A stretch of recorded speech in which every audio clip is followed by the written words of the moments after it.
This is such a good point. Being sociable, having social skills is one of the greatest things you can give yourself, because there are clear skills that you can model from other people that will make you more effective as a conversing human being, if that makes any sense. There's one I just learned recently. I know can't remember which one is it. What is it? To be a listener? What? To be... I got him. Now listen.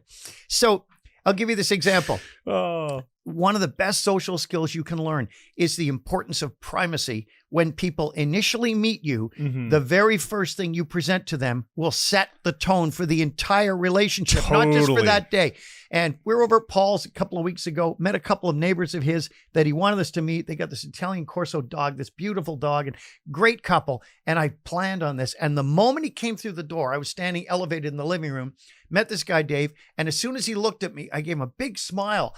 And then he came, Dave, smile, flashbulb, give him the smile. That's the first thing they remember. Hi. People will like that, and they will like you. Remember, people will like you not based on what you're thinking or doing, but how they feel in your presence. How they feel about themselves. About themselves, not about you. Yes. Not, oh, dude, Mr. Captain Narcissism. Oh, I did this and I did that, and I'm making so much. Shut the front door. It's not about that. It's how do they feel about themselves when they're around you. So when you bring that to the table, smile as soon as you meet them.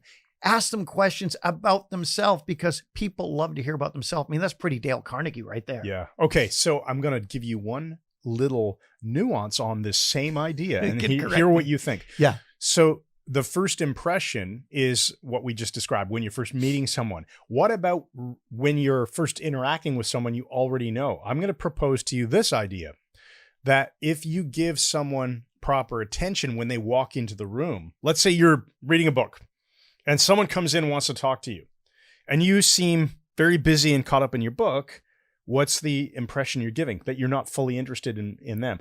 But if you model giving attention, which is take the book, put it down, start the car, no, put the book down, make full eye contact. How can I help you? What do you need?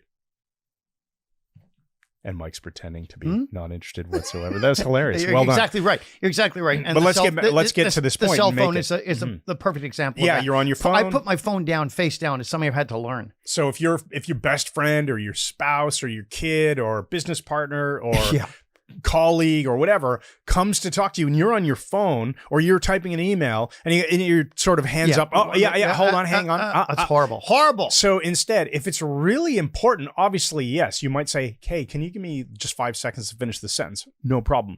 But if you can postpone what you're doing, how can I help you? I'm here for you. Whatever it is, put on the attitude. Attention. I am here. Believe I am here to give you some attention, some positive reinforcement. Be receptive. Whatever it is. Yes. Yeah. It's a great skill. I'm here to listen. It's important.